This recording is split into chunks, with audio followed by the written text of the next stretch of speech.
Tapi dopamin sebenarnya nggak cuma tentang kebahagiaan doang. Kalau dalam risetnya, dopamin itu lebih berat ke the pursuit of happiness.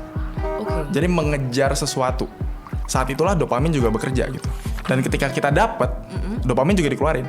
Jadi both. Ketika ngejar, ketika dapat, ada dopamin itu. Iya. Cuman biasanya lebih kenceng pas kita lagi ngejar sebenarnya. Jadi kita belajar, oh bener ya. Hal yang effortful itu emang ngebuat lebih calm, lebih tenang, moodnya lebih enak, ya. Dan ketika udah diulang berkali-kali, jadi kebentuk tuh pathway-nya. Jadi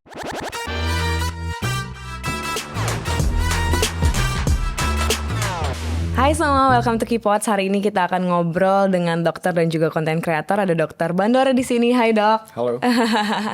Selamat datang. Terima kasih. Thank you for being here. Anyway, karena ini udah tahun baru, kita nantinya akan ngomongin banyak mungkin tentang productivity. Biasalah ya orang-orang kalau resolusi 2026-nya mungkin lebih produktif. Nah, tapi there's always problem sih kalau misalnya kita ngomongin produktivitas ya. Yep. Karena biasanya berat atau erat kaitannya dengan mood. Entah kenapa, kayaknya susah banget nih untuk memulai produktif karena mood-moodan. Nah, apakah ada alasan sains di balik mood-moodannya kita? Oke, Sandra. So mood kita itu actually it's complex thing. Oke. Ya, tapi kalau saya bisa bilang, karena otak kita ini kan suatu machinery, suatu tools yang masih on progress pemahamannya. Ya, jadi ada peran endorfin di sana, serotonin. Hormon-hormon glutamat, kortisol, macam-macam. Ya, tapi kalau saya bisa bilang, salah satu kerja otak yang saat ini cukup baik dipahami, itu adalah kerja suatu hormon otak bernama dopamin. Oke. Yap. Jadi dopamin ini udah sangat banyak diteliti, ya, dan ternyata dia sangat berhubungan dengan mood kita. Oh iya? Ya, mood, bahkan dengan level energi kita sehari-hari. Oke. Dan intinya nanti saya akan jelasin detailnya seperti apa kalau memang Sandra penasaran. Sure. Ya, tapi intinya that's one of the most important thing nih kalau kita ngomongin soal mood. Oke. Yaitu tentang cara kerja dopamin. Oke. Ya, dan memahami cara kerja dopamin adalah salah satu kunci biar kita bisa ibaratnya memiliki kontrol lebih lah terhadap mood kita, biar nggak dikit-dikit mental health terus. Betul. Itu jadi kayaknya dari tahun berapa gitu ya, maksudnya bagus sih karena kita udah aware kalau ada mental health is a thing. Tapi kayak ya, maksudnya kadang jadi tameng juga ya untuk kita melemah gitu kadang ya. Nah, tapi what it has to do, si dopamin ini what it has to do with mood sebenarnya? Oke, jadi dopamin itu kalau kita mau tahu ya, dia bekerja di bagian otak yang bernama jalur mesolimbik. Oke. Ya, mesolimbik itu di otak tengah, terus dia keprojeksi di bagian yang kalau pelipis ini kita tunjuk ke dalam, itu ada bagian namanya nucleus accumbens. Ya. Jadi dia dilepaskan ketika kita mendapatkan reward. Jadi misalkan kita lagi nonton Instagram ya, kita dapat video menarik nih. Nah, itu akan muncul sense of reward. Di saat yang bersamaan dopamin lagi ditembakin tuh. Nah, jadi saraf kita itu kerjanya kan listrik sama kimia, Sandra. Jadi kalau ini saraf 1, saraf 2, dia ngalirin listrik ke sini. Terus saraf 1 ke saraf lainnya itu nggak langsung ngalir listriknya. Dia perlu lewat celah dulu, celah kosong. Ini namanya sinaps. Nah, disinilah keluar yang namanya dopamin. Nah, ketika dopamin itu dikeluarin, ya muncullah sensasi rewarding. Ya, entah itu senang, bahagia, apapun cara kita mendeskripsikannya dalam bahasa gitu. Ya. Tapi dopamin sebenarnya nggak cuma tentang kebahagiaan doang. Ya, dopamin itu lebih berat sebenarnya kalau dalam risetnya, dopamin itu lebih berat ke the pursuit of happiness. Jadi mengejar sesuatu. Jadi kalau misalkan nih, Sandra lagi jatuh cinta sama cowok. Ya, you do anything to be able to get close to that person.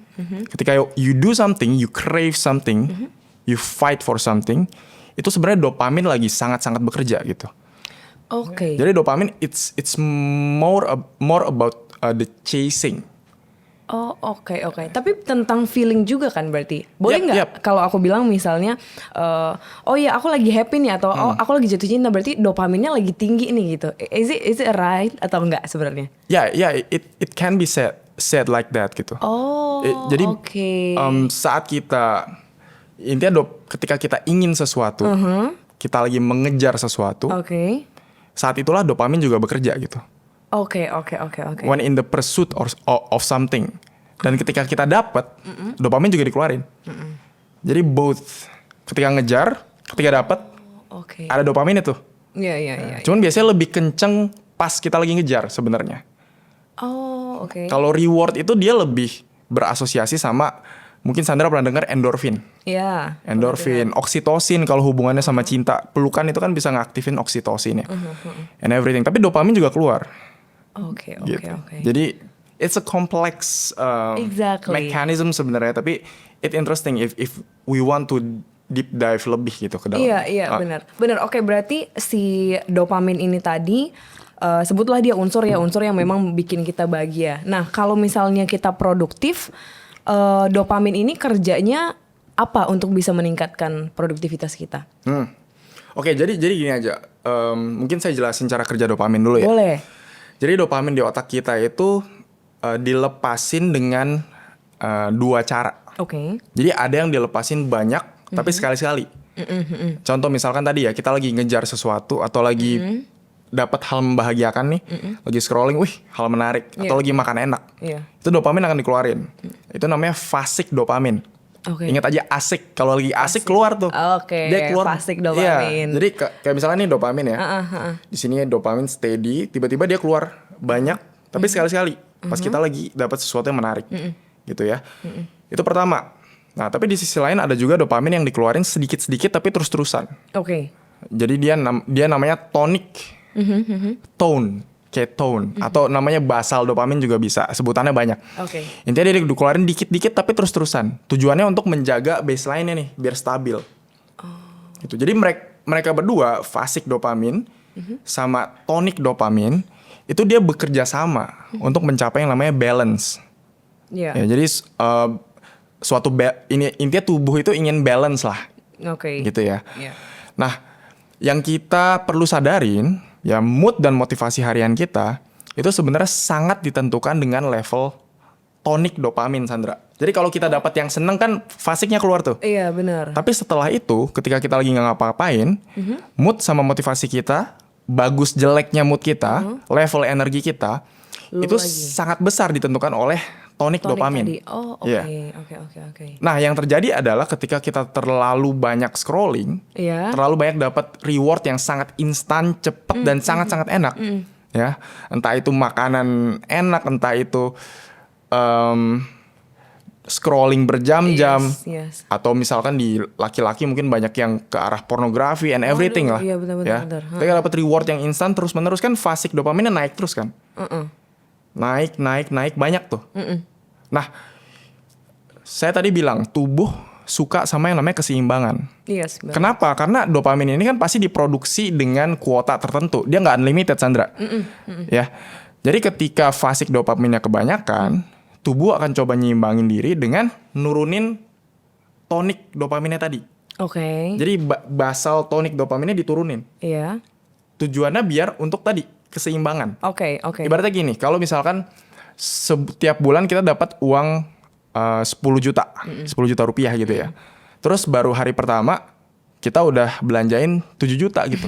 Yang terjadi adalah seiring berjalannya waktu, sampai akhir bulan itu kita keluarin dikit-dikit kan? Iya nggak? Sama kayak gitu juga. Jadi kalau kita keluarin banyak di awal, sisanya lebih sedikit kan? Otomatis tonic dopamin juga ngeluarin dikit-dikit, diirit dia. Ini yang nyebabin ketika kita scrolling begitu lama, hal membahagiakan terlalu banyak, jadinya abis itu biasanya moodnya low. Kayak, wah gelisah nih, kenapa ya? Iya, jadi nggak nyaman, jadi mager. Sering itu nggak? Ya sering sih, apalagi kalau berarti bisa dibilang kalau misalnya kita terus-terusan scrolling atau misalnya instant gratification ya namanya, ya cepet-cepet dapat apa yang kita mau, itu berpengaruh ke mood kita jadi males-malesan atau jadi, ya maksudnya rasa gelisah itu memang ada berarti nantinya. Of course. Itu tadi saya bilang itu sangat dipengaruhi oleh dopamin tonic tadi, dopamin basal tadi. Jadi kalau dopamin basalnya rendah, itu akan mempengaruhi level of mood kita, energi yang kita punya, ya. Sama juga seberapa mager kita atau seberapa semangat, seberapa calm kita untuk ngejar sesuatu gitu. Oke. Makanya banyak orang sebenarnya dia pengen scrolling lama, sebenarnya pengen happy, pengen tenang kan. Iya. Tapi nggak jarang ketika udah berjam-jam hasilnya malah jadi jelek. Iya. Males ngapa-ngapain gitu. Betul. Kerjaan yang harus dikerjain malah jadi nggak dikerjain. Iya benar. Gitu. Nah kalau itu berarti apakah karena memang waktu yang dipakai untuk scrollingnya kelamaan atau sebenarnya yang di scrollnya yang lebih berpengaruh? Misalnya yang di scroll ternyata berita-berita buruk itu kan banyak mempengaruhi mood ya. Nah ini waktunya, periodenya atau isi scrollingnya kalau misalnya kita ngomongin scrolling? I think it's both, Sandra. It's both lah. Anything that we scroll too much itu kan berarti hal yang menyenangkan buat kita. Iya. Apapun itu, saya bisa suka orang joget-joget gitu ya. Sandra bisa lebih suka self development. Iya. Mungkin nonton Gary V, nonton siapa, Joe Rogan, anything yang hubungannya sama self development gitu. Tapi ketika kita scroll terus menerus, itu kan hal yang menarik buat kita ya, dan itu subjektif gitu. Misalnya kita scroll terlalu lama, even podcast, even anything, movie, ketika kita melakukan itu terlalu lama, ya, mendapat instant reward terlalu lama, efeknya adalah tubuh akan coba nyimbangin dengan nurunin tonik atau basal dopamin tadi, gitu. Karena nggak ada effortnya lebih rendah bisa dibilang. Oke. Effort. Jadi kalau mau Sandra tahu ya, otak manusia itu berevolusi di lingkungan yang sangat berbeda sama kita sekarang. Yes. Ya. Sekarang kan kita bisa bedain ya, hal yang enak mana, hal yang penting mana. Kalau zaman dulu, hal yang enak itu sebenarnya gini, kenapa sesuatu bisa enak? Itu karena dia penting buat survival kita. Ya kan? Dulu ya nih ya. Kapanpun. Atau sampai sekarang? Sampai sekarang. Oke. Informasi. Informasi baru gitu. Kenapa dia sangat rewarding? Karena penting buat kita. Penting buat kita. Iya. Gitu. Zaman dulu misalkan di nenek moyang kita dia lagi nyari dapat informasi baru. Oh ada sungai di sini. Oh ada sumber makanan di sini. Itu kan berpengaruh ke survival kan. Demikian juga gula, lemak, or everything, or something yang hubungannya sama prokreasi atau seksualitas gitu ya, itu kan sangat berpengaruh ya buat survival kita. Nah tapi di zaman dulu, bayangin kamu 300.000 tahun lalu, zaman Homo sapiens nih, masih baru, semua itu kan harus didapetin pakai effort. Iya. Ya nggak? Iya. Mau makan harus berburu dulu kan? Betul. Iya nggak? Mau yang manis-manis harus manjat pohon dulu, ambil buah, ya. And everything perlu usaha gitu. Iya. Tapi zaman sekarang kita tinggal pencet layar HP aja, makanan udah ada di depan rumah kita gitu. Jadi it's a good thing to have technology. Teknologi itu mengurangi friksi, mengurangi effort yang kita butuhkan. Oke. Tapi itu terasa aneh buat otak kita. Jadi otak kita itu masih otak di mana dunia ini tuh resource-nya tuh sedikit gitu. Resource-nya sedikit. Jadi ilmu baru. Jadi itu kan jadi sangat rewarding. Dan ketika sekarang semua itu udah sangat mudah didapat dan sangat banyak, bisa dibilang hampir unlimited gitu ya. Ya udah itulah yang menjadi pemicu seseorang bisa sangat mudah jatuh ke adiksi gitu. Oke. Tapi kalau ngomongin yang dua tadi ya, dopamin, dua jenis dopamin, kalau misalnya ternyata tidak bisa nggak dia nggak balance? Dan kalau misalnya dia nggak balance, apa yang terjadi ke tubuh? Gitu misalnya. Okay. Apa? Iya. Kalau nggak balance tuh tadi Sandra, ketika kita terlalu depend ke suatu substance atau perilaku yang sifatnya adiktif. Iya. Tadi kan fasik dopaminnya keluar terus tuh. Dia membeludak kan. Otomatis tonik dopaminnya turun kan. Yang terjadi adalah kita jadi mood yang gak nyaman, gelisah, lebih irritable, lebih gampang ngambek, gampang marah, lebih mageran, ya tidur pun bisa terganggu, fokus terganggu, ya bisa lebih banyak craving. Akhirnya apa? Akhirnya kita karena nggak enak ada di dopamin yang rendah, kita ingin naikin lagi dong. Iya. Jadinya apa? Kita nambahin lagi fasik dopaminnya, betul nggak? Makin scrolling berarti kalau. Ya kita makin scrolling, makin nonton, makin sering party or everything yang kita suka. Akibatnya makin rendah lagi. Dopamin makin rendah lagi terus menerus. Cycle-nya seperti itu. Sampai di level kita nggak nyaman lagi ketika kita udah ketika nggak ngelakuin perilaku tersebut, kita jadi nggak nyaman lagi. Betul. Dan kita ngelakuin itu hanya untuk merasa biasa aja bahkan. Bukan untuk senang lagi, tapi untuk biasa aja gitu. Iya. Makanya ada fenomena mungkin kalau kita lagi nunggu, kita tuh udah nggak bisa nunggu. Misalnya nunggu apapun lah ya, Gojek tanpa megang HP. Kalau ini ngomongin HP ya. Yap. Kayak 10 menit nungguin misalnya di dokter atau gitu nggak bisa kalau nggak pegang HP ya. Itu berarti sedikit banyak terpengaruh karena ya kita kebiasaan dapat yang cepat dari HP itu mungkin ya. Iya. Jadi stimulasi terlalu banyak, terlalu mudah, terlalu aksesibel, ya sehingga level atau batas stimulasi kita udah segini kan, udah tinggi gitu. Jadi ketika kita nggak ada stimulasi, misalkan tadi harus nunggu lama, Iya. ya harus bahkan di lift sekarang ada iklan gitu kan. Iya benar. Harus kalau nggak lihat iklan lihat HP gitu. Iya. Jadi batas pain tolerance sama boredom tolerance kita itu jadi sangat rendah. Oke. Ya, karena tadi saya bilang terlalu banyak fasik dopamin membuat hal-hal hari-hari biasa jadi lebih kayaknya kurang menarik nih. Iya. Kalau tidak ada yang tadi itu ya, yang bikin dia happy lah gitu ya maksudnya. Nah kalau ke fokus, apakah dia berpengaruh banyak juga apa enggak, Dok? Yap, untuk fokus pastinya pengaruh juga, Sandra. Jadi gini. Mungkin ada satu prinsip kerja dopamin lagi yang sangat penting ya. Tadi kan saya bilang kalau kita ngelakuin sesuatu yang rewarding atau menarik, itu keluar yang namanya fasik dopamin. Nah, seberapa kita menginterpretasikan keluarnya dopamin itu sebagai menyenangkan atau tidak, sebagai exciting atau tidak, itu relatif. Oh, gimana tuh? Maksudnya gini, kalau kita udah memulai hari kita dengan hal yang sangat-sangat menarik, misalnya kita buka, ada scrolling kan biasa ya hal yang sangat menarik kan, unexpected. Yes. Kita buka, kita scroll, menarik. Keluarnya misalnya segini dopaminnya nih. Terus kita mau mulai kerja. Let's say kerja itu, misalkan kerjaannya kita nggak benci-benci banget lah ya, masih ada sukanya gitu. Let's say kerjaan itu tadi keluar dopaminnya segini nih. Scrolling kan segini ya. Kerjaan tuh segini. Lebih rendah lagi, Iya. Karena dia dopaminnya di bawah dari scrolling, kerjaan yang harusnya awalnya sangat menarik buat kita, jadi sekarang nggak terlalu menarik lagi. Jadi sekarang lebih mager gitu untuk mulainya. Iya. Beda sama kalau kita mulai kerjaan dulu, ya mungkin masih ada rasa excitingnya sedikit lah dibanding yang ngapa-ngapain kan. Abis itu kita baru buka yang lebih stimulating. Sama kayak gini lah, kamu pernah makan makanan, misal kita makan makanan gurih gitu ya.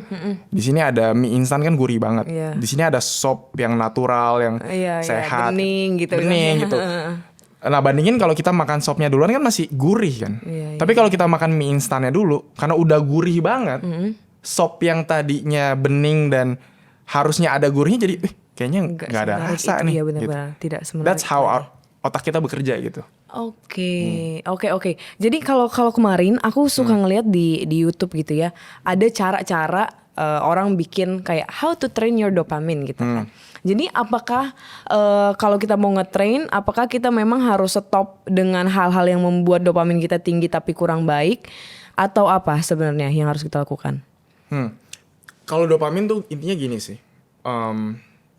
Kan tadi saya bilang ya, kita hidup di zaman yang unik, di mana hal yang enak itu terpisah dari effort.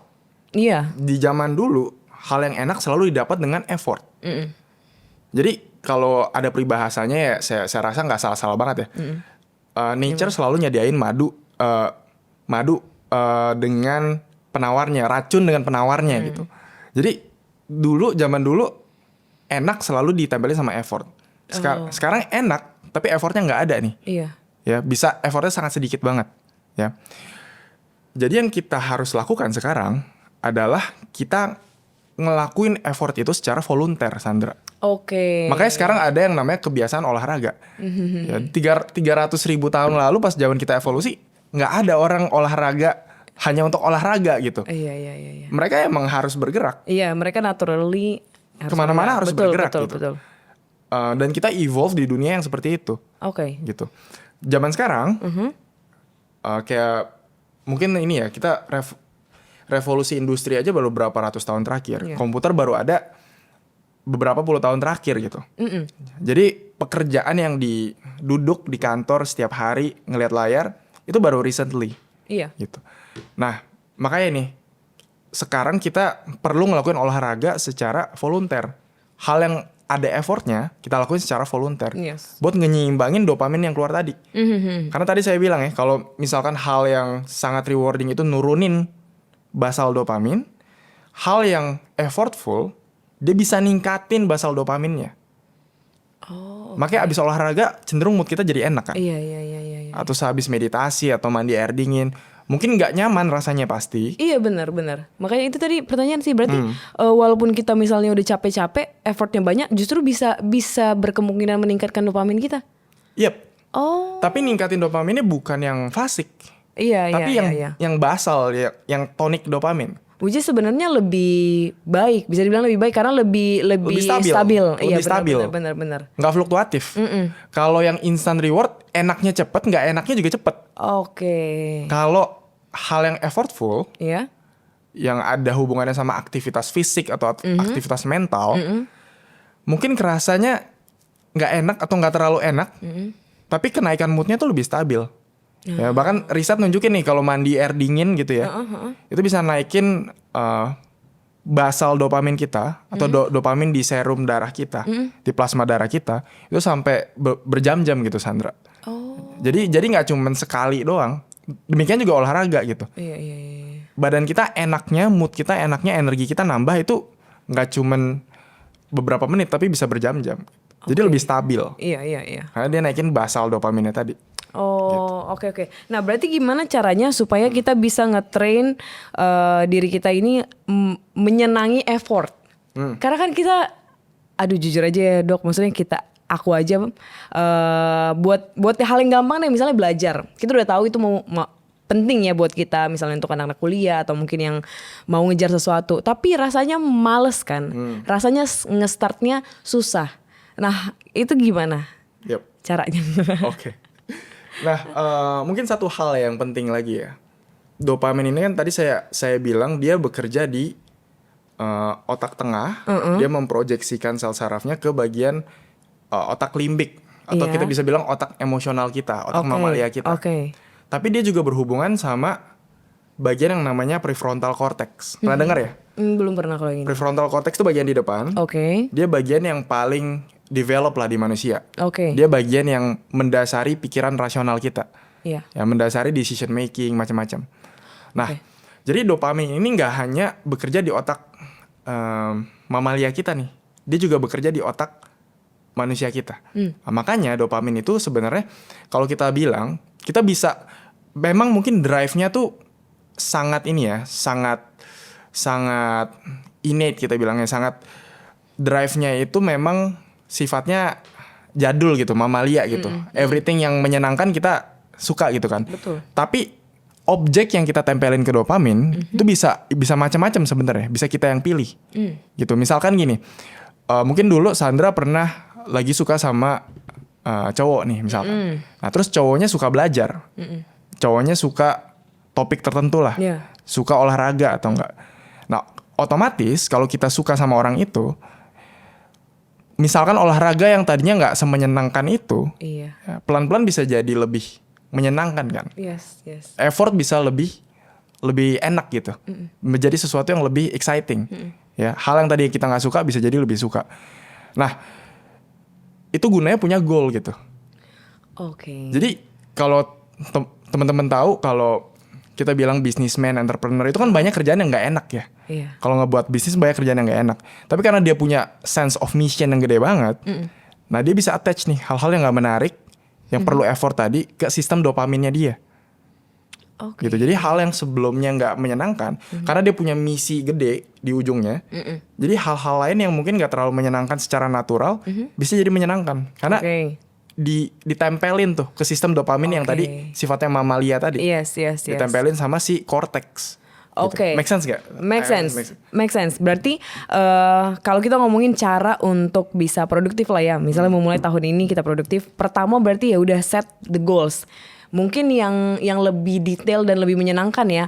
Jadi kita bisa ngebayangin rewardnya after we get the goals gitu ya. Kayak reflect lah. What do you really want in the future gitu. Yang beneran genuinely pengen gitu. Itu pertama itu penting. Ya. Kedua, ada juga yang udah punya itu tapi tetap nggak gerak. Iya, Sandra. itu dia benar. Nah itu bisa jadi tadi sebenarnya macam-macam penyebabnya gitu ya. Oke. Tapi salah satunya bisa jadi tadi nih karena udah terlalu banyak dia involved dengan instant reward. Tadi fasik dopaminnya kebanyakan. Jadi baseline semangat sama moodnya itu udah rendah duluan gitu. Iya. Udah nggak ada energi untuk ngejar itu. Nah di sinilah kita butuh kalau mungkin Sandra tahu detox dopamin ya. Iya. Jadi detox dopamin itu sebenarnya apa? Ya, kita push through the boredom, the kita ngelakuin effortful activities. Ya misalkan kita kecanduannya sama apa nih? Sama IG. Iya, misalnya sosial media deh Misalnya yang sosial paling media, banyak. ya sosial media atau everything lah. Nah kita jauhin diri kita dulu nih dari hal itu nih. Oke. Ya mungkin memang kerasanya nggak nyaman, kerasanya akan sangat boring. Tapi secara nggak langsung itu pelan-pelan akan naikin tadi basal dopamin kita juga gitu. Satu lagi yang mungkin konsep yang penting ya. Ketika dopamin dikeluarin kebanyakan, dopamin itu kan dia ada tangan yang nangkep sebenarnya Sandra. Jadi Iya. dari sel saraf yang ini kalau Iya. dikeluarin itu ada tangan-tangan yang nangkep. Namanya reseptor. Nah, ketika dopamin yang dikeluarin itu terlalu banyak, karena scrolling terlalu banyak atau karena instant reward yang terlalu banyak, tubuh itu mencoba menyeimbangkan diri dengan ngurangin tangan-tangan yang nangkep ini. Jadi dikurangin reseptornya. Akibatnya apa? Jadi intinya semakin banyak tangannya, kesenangannya tuh semakin kerasa gitu. Semakin tinggi, iya. Semakin dikit tangannya, kesenangannya semakin rendah dengan jumlah dopamin yang sama. Oke. Makanya kalau orang kecanduan sesuatu, dosisnya ningkat terus. Oh, oke. Paham nggak? Karena Oke. ketika dia dopaminnya kencang, tangan-tangan yang lain dikurangin sama otak gitu. Makanya orang adiksi ada yang namanya toleransi. Dosisnya makin ningkat terus kan. Setiap harinya gitu ya maksudnya? Iya, kalau entah dalam mingguan, bulanan, naik terus naik dosisnya. terus. Oh, oke, Dosis oke. yang lebih, dia butuh dosis yang lebih tinggi untuk merasakan hal yang sama. Ya nggak? Ya. Perilaku juga sama. Entah itu scrolling, makanan, pornografi, ya, everything. Dosisnya cenderung naik. Oh, oke. Karena tadi tubuh ngurangin jumlah reseptornya, jumlah tangan yang nangkep. Nah, sekarang untuk ngebalikin tangan-tangannya tadi, ngebalikin reseptornya tadi, biar jadi normal lagi, itu perlu waktu gitu. Jadi dia nggak bisa langsung. Oke. Nah, kalau by research, kalau ada satu psychiatrist di Stanford, dia neliti dopamin udah lama gitu ya. Dia bilang it takes about 30 hari untuk ngebalikin jumlah reseptor kita. Sehingga hal yang sebelumnya butuh dosis kecil untuk merasa happy, ya bisa kembali ke dosis itu lagi. Oke. Nah, berarti during 30 hari ini yang kira-kira kita bisa lakukan untuk ngebalikinnya apa? Kalau kita kasih satu case aja lah ya, Iya, misalnya atau dua deh, misalnya makan atau misalnya kebanyakan scrolling. Berarti selama 30 hari ini kita harus apa? Not consuming the substance atau At all. It can be like that. If you want to be hardcore ya, itu bisa kayak gitu. Wah. Tapi ya kalau misalkan tidak kuat atau tidak mampu ngelakuin itu, ya kita bisa mulai dari yang kecil. Kecil-kecil lah ya. Iya. Oh, oke. Berarti ngurangin porsi scrolling dulu, baru Iya. abis itu sampai nanti normalnya lagi berapa gitu ya. Or susah sebenarnya. Kadang-kadang kalau kita mau ngurangin sesuatu, selama itu ada di depan kita susah kan. Iya benar. Jadi kalau strateginya adalah lebih baik jauhin cue-nya. Jadi jauhin pemicunya. Jadi kalau kita di HP udah kebiasaan nge-slide langsung buka IG, di-uninstall iya. aplikasinya gitu. Persulit cara kita untuk mendapatkan Iya. gratifikasi tadi itu ya. Istilahnya kalau kita mau Reward tadi. ngatasin kecanduan nyemil, dibanding kita beli ada cemilan di kulkas, mendingan nggak ada cemilannya sekalian. Betul. Gitu, biar kita pas mau cari itu, wih kemana nih? Iya Nggak ada benar. nih. Susah gitu ya, Lebih effortnya susah. tinggi banget. Jadi frictionnya kita tingkatin. Yes. Ini kayaknya same goes ke kalau misalnya pecandu alkohol juga ya. Misalkan kadang ada yang yaudah nggak apa-apa ada alkohol gitu di dalam kulkas, nanti kita lihat seberapa kuat kita menahan gitu. Padahal sebenarnya lebih baik ya udah nggak usah aja ada alkoholnya gitu kan. Jadi kita jauh. Tapi kalau kecanduan alkohol atau kecanduan kayak we need to be careful. Why? Nggak bisa langsung stop, Sandra. Oh. Terutama yang udah kecanduan berat ya. Iya. Karena efek withdrawalnya itu bisa sampai luar biasa banget. Kalau di alkohol ada yang namanya delirium tremens gitu. Bisa sampai kejang, bisa sampai macam-macam. Iya. Jadi kalau udah hubungannya sama alkohol atau sama menenang, itu harus ke psikiater. Oh, oke. Nggak bisa cold turkey langsung di stop. Bener nggak bisa lihat tutorial YouTube juga bisa harus ada personal consultation dulu lah ya dengan psikiater. Karena bahayanya fisik kalau di stop langsung. Betul. Oh, tapi ada yang menarik juga loh dok. Tadi kan bilangnya semakin kita suka scrolling gitu ya, semakin tinggi porsinya. Tapi ada somehow keadaan, misalnya kita suka banget tadinya nonton terus, tapi akhirnya jadi hilang minat sama nonton sama sekali. Kalau itu apakah dopamin yang bekerja juga atau enggak? Yap, itu suatu efek yang kita namanya habituasi. Oke. Habituasi itu adalah ketika stimulus yang sama karena terlalu sering diberikan, jadi tidak menimbulkan efek sebesar itu lagi. Dan kita perlu mencari stimulus lain yang lebih powerful. Oh iya. Karena tadi saya bilang kalau dopaminnya kebanyakan dipicu dari awal, kan tangan-tangan yang nangkepnya berkurang tuh. Betul. Ya, jadi entah butuh dosis yang lebih besar lagi, atau butuh hal lain yang lebih baru, yang bisa nimbulin dopaminnya tinggi lagi. Oh. Gitu. Jadi karena tangannya berkurang, kita butuh dopamin yang lebih tinggi kan. Hal yang tadi, yang kalau kita udah ulang-ulang terus, itu kan dia cenderung udah habituasi tuh otak kita tuh. Dopaminnya segini-segini aja. Nah, kita butuh dosis yang lebih banyak biar dia lebih tinggi atau hal baru. Karena tadi saya bilang hal baru itu juga memicu dopamin. Iya. Hal yang baru, hal yang unexpected itu sangat kuat memicu dopamin.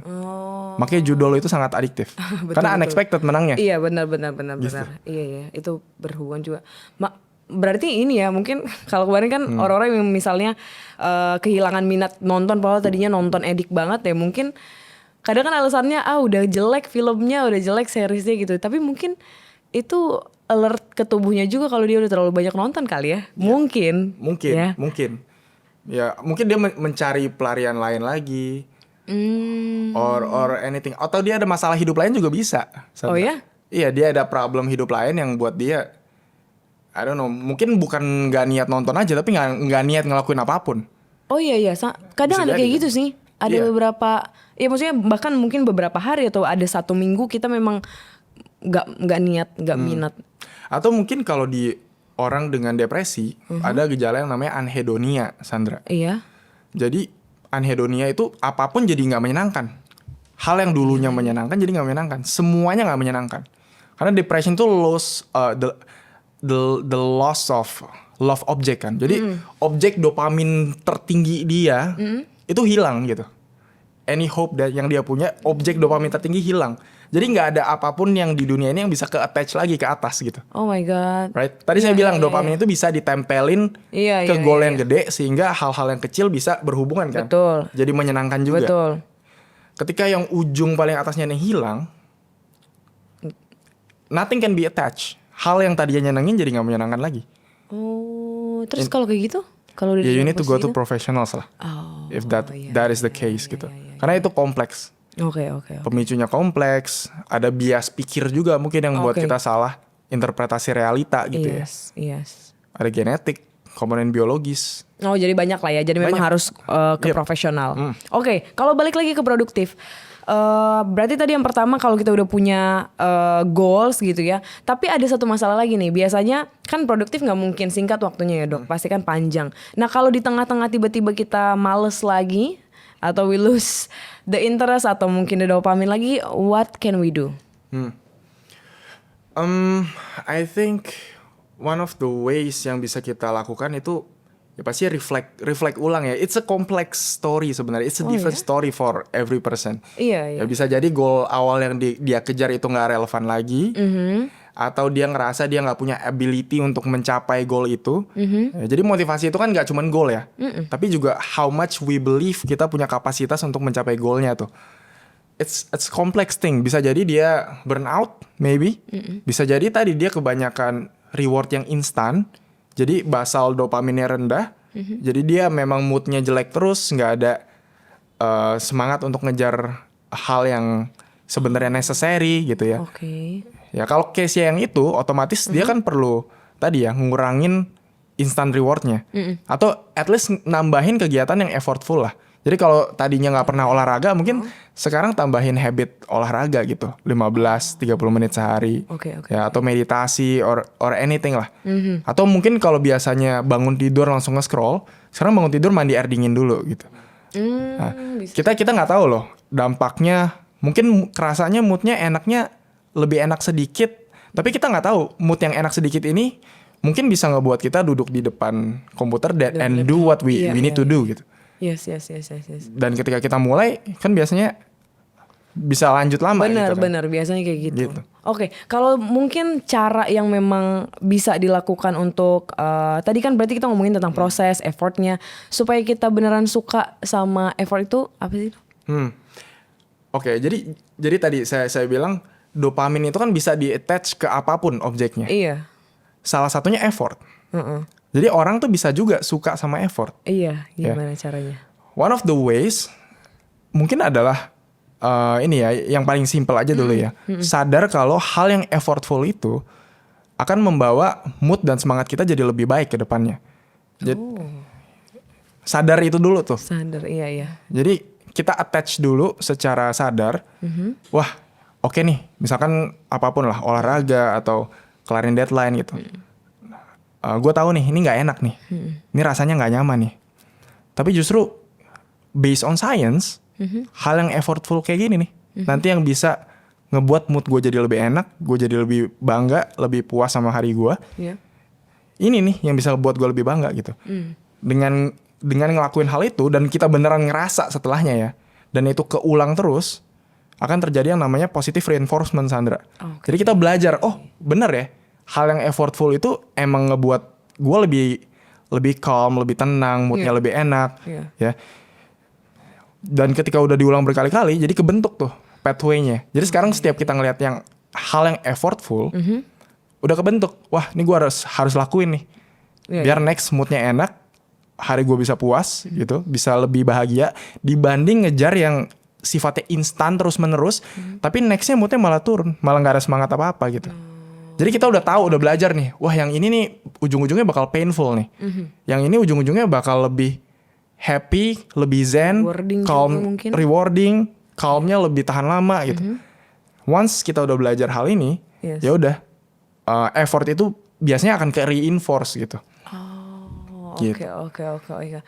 Jadi berarti punya mindset yang lebih ngejar, yang sadar lah ya. Berarti punya mindset yang sadar bahwa memang effort itu menyenangkan. I think understanding the science is really helpful. Jadi orang kan udah capek ya dengerin motivasi ya.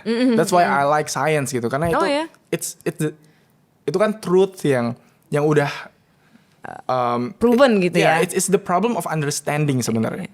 Tapi at the same time sebenarnya banyak orang yang suka motivasi loh. Kalau misalnya mau ngerjain sesuatu, kadang aku pun ya pribadi kadang buka motivational video dulu, tapi memang langsung kayak menggebu-gebu. Jadi akhirnya enak untuk belajar, enak untuk nugas segala macam gitu sih.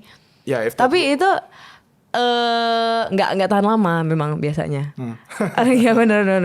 Tapi if that works for people ya udah nggak apa-apa dilakuin aja. Ya nggak apa-apa. Ya if that works for you, then do it. Ya, sometimes kan orang bisa lebih kecanduan sama motivasinya dibanding ngelakuinnya. Gitu. Iya juga, benar juga. But if that works, I think motivasi juga dibutuhin juga lah. Some people lebih termotivasi sama kata-kata motivator, some people lebih termotivasi sama fakta scientific, understanding or everything. Jadi just do what works. Oke. Apakah misalnya kalau misalnya kita contohnya mungkin belajar atau being produktif yang ngerjain tugas, apakah sekeliling juga berpengaruh ke mood dan dopamin tadi? Yep. Yang berpengaruh sih sebenarnya ini ya, yang tadi saya bilang, what you do before the tugas itu sendiri. Apa yang kita lakukan sebelum tugas itu sendiri sangat berpengaruh terhadap seberapa kuat kita menghadapi effort ngerjain tugas tadi. Oke. Jadi kalau dari awal kita udah mulai dengan aktivitas yang dopaminnya tinggi, ya misalkan nyelesain satu series dulu lah sebelum mulai tugas gitu. Terus kan dopamin udah tinggi kan? Pas nugas Mungkin ningkatin dopaminnya segini gitu. iya. Harusnya kalau tadinya di bawah, relatively kan kita ngerasa lebih excited nih ngerjainnya. Oke. Lebih kuat ngelawan boredomnya, lebih kuat Iya. ngeluarin effort nih. Iya. Tapi karena udah dari sini dulu, ini jadi relatif di bawah kan.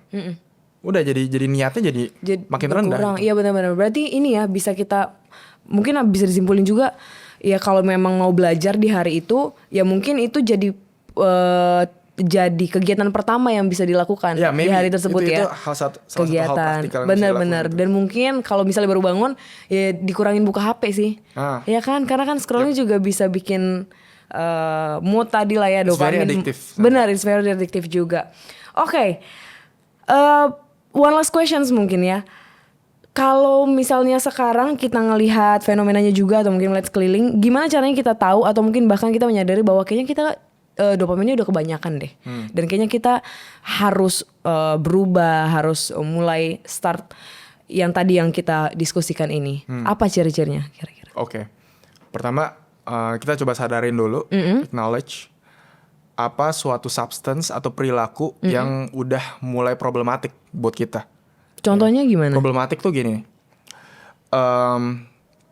toleransi atau kebutuhan dosis kita dalam mengkonsumsi hal itu atau perilaku itu bertambah terus-menerus. Oke. Ada toleransi yang tadi saya bilang. Kedua ada yang namanya withdrawal, Sandra. Withdrawal itu ketika kita nggak ngelakuin hal itu, Iya. kita mulai gelisah.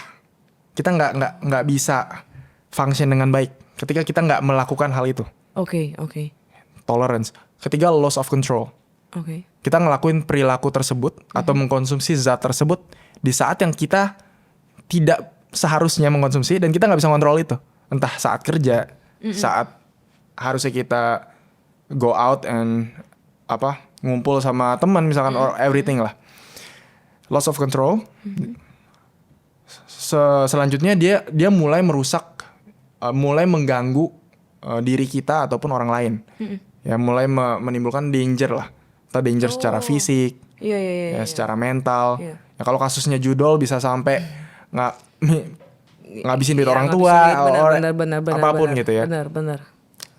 Itu. Nah, terus kita lihat juga nih, salah satu ciri-ciri adiksi adalah adanya narrowing terhadap hal yang membuat kita bahagia. Jadi hal yang membuat kita bahagia tuh semakin menguncup. Oh, semakin sedikit. Iya, tadinya mungkin bisa happy keluar. Kalau orang ya misalkan adiksi sama gitu ya. Hal yang tadinya bisa menyenangkan, keluar sama temen, nongkrong, kerjaan mungkin apa. Iya. Itu jadi nggak semenyenangkan itu lagi.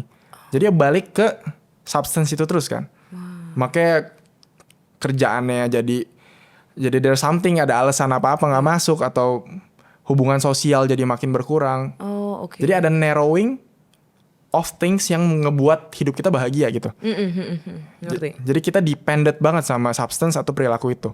Nah kalau hal-hal tadi udah terjadi, ya apalagi sampai nimbulin kita ngerasa lah mood kita jadi lebih nggak stabil, ya jadi lebih sering gelisah, irritable, gampang marah, ya jadi nggak ada motivasi ngapa-ngapain, Iya.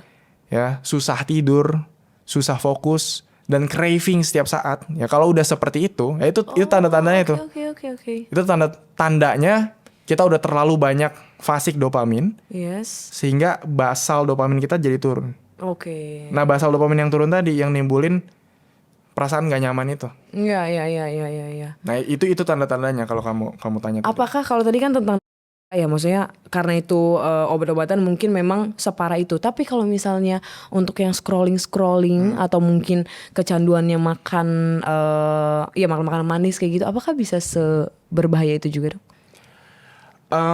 Maybe nggak sebahaya yang kayak. Iya.